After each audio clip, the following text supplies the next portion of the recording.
أعوذ نحمده ونصلي على رسوله الكريم أما بعد أعوذ بالله من الشيطان الرجيم بسم الله الرحمن الرحيم إنا نحن نزلنا الذكر وإنا له لحافظون صدق الله العظيم حضور حق سے محمد کو وہ کتاب ملی حضور حق سے محمد کو وہ کتاب ملی کہ جس سے قسمت نوع بشر چمک اٹھی یہ وہ کتاب ہے جس کی کوئی مثال نہیں یہ وہ کتاب ہے جس کی کوئی مثال نہیں یہی وہ کلام ہے جس کو کبھی زوال نہیں معزز خواتین مہمانان کرام اور صدر جلسہ آج میں آپ کے سامنے تاریخ حفاظت قرآن اور حفظ کلام اللہ کے عنوان سے کچھ عرض کروں گی امید ہے کہ آپ سب میری باتوں کو غور سماعت فرمائیں گے آپ سب جانتے ہیں کہ قرآن کریم روئے زمین پر تمام موجود کتابوں میں سب سے صحیح اور معتبر کتاب ہے قرآن مجید جو حضرت محمد صلی اللہ علیہ وسلم پر نازل کیا گیا ایک ایسی کتاب ہے جس کی دنیا میں کوئی نظیر اور مثال نہیں نہ فصاحت و بلاغت میں نہ فضائل و اوصاف میں نہ کلام و بیان میں اور نہ ہی احکام و فرمودات میں ہر اعتبار سے بے مثال ہر اعتبار سے بے مثال یہ وہ نسخہ کیمیا ہے جس میں ہمارے لیے دنیا اور آخرت کی فلاح و بہبود کامیابی اور سامان ہے جس پر ایمان لانا ہماری دنیا اور آخرت دونوں جگہ کی فلاح و بہبود کامیابی اور کامیابی کی ضمانت ہے دنیا میں نزول قرآن سے پہلے بہت ساری کتابیں انبیاء کرام پر نازل کی گئی ہیں لیکن کسی کتاب کی حفاظت کی ذمہ داری خدا نے خود نہیں لی یہ امتیاز صرف قرآن کو ملا ہے اس کی حفاظت کی ذمہ داری باری تعالیٰ نے خود لی ہے چنانچہ فرمایا اِنَّا نَحْنُ نَزَّلْنَا الذِّكْرَ وَإِنَّا لَهُ لَحَافِظُونَ قرآن کریم ہم نے نازل کیا ہے اور ہم اس کی حفاظت کے ذمہ دار ہیں اللہ تعالیٰ نے قرآن کریم کی حفاظت اس طرح کرائی کہ حفاظ نے اپنے سینوں میں قرآن کے الفاظ کو محفوظ کر لیا قرآن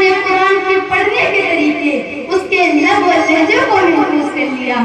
علماء نے قرآن کے معنی و مطالب تفاسیر و تراجم کو محفوظ کر لیا آج بھی قرآن مجید اسی طرح موجود ہے جس طرح حضور صلی اللہ علیہ وسلم پر نازل ہوا تھا اس پہ زبر اور زیر اور پیش حتی کہ ایک نقطے کا بھی فرق نہیں ہوا قرآن کریم کی حفاظت کا سب سے بڑا ذریعہ خدا نے اپنی امت کے سینوں کو بنایا ہے پیارے آقا محسن کائنات صلی اللہ علیہ وسلم پر جب قرآن نازل ہوتا تو آپ کسی صحابہ کو سنا دیتے اور کہیں ایک صحابہ کرام کو لکھوا دیتے وہی لکھنے والے صحابہ کرام کی ایک جماعت تھی جس کو کاتبین وہی کہا جاتا تھا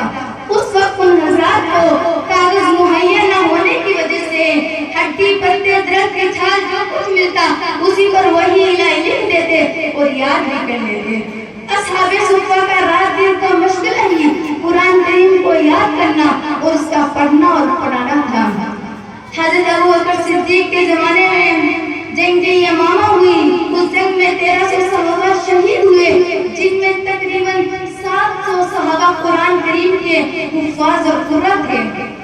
حضرت ابو بکر صدیق نے حضرت عمر کے اصرار پر قرآن کریم جو مختلف صحابہ کے پاس متعدد اشیاء پر لکھا ہوا تھا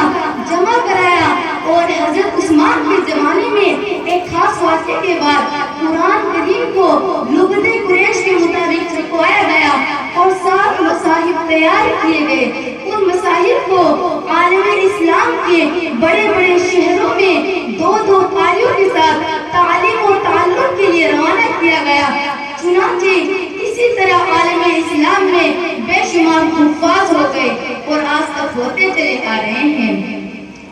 معزز خواتین قرآن کریم کو اگر سمجھ کر پڑھا جائے تو مطلوب اور اگر بے سمجھے اس کی تلاوت کی جائے تو بھی باعث اجر و ثواب ہے۔ قرآن کریم کو حفظ یاد کرنے کے بڑے فضائل ہیں۔ ایک موقع پر آقا مدنی صلی اللہ علیہ وسلم نے ارشاد فرمایا کہ جس نے قرآن شریف پڑھا، اس کو یاد کیا، اس کے حلال کو حلال رکھا، اس کے حرام کو حرام رکھا، تو اللہ تعالیٰ اس کو جنت میں داخل فرمائے گا، اور اس کے گھر والوں میں سے 10 ایسے لوگوں کے بارے میں اس کی شفاعت قبول فرمائے گا جن کے لیے دوزخ میں جانا واجب ہو چکا ہوگا۔ اللہ اکبر۔ جو قرآن کریم پڑھنے اور پڑھانے کا اپنا مشغلہ رکھے، اس کے لیے فرمایا کہ وہ امت کا بہترین فرد ہے۔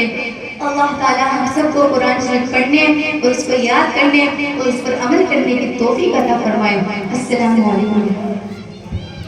ماشاءاللہ، یہ تھی حافظہ شاہین بنت محمد الیاس طور جو قرآن کریم کے موضوع پر روشنی ڈال رہی تھی۔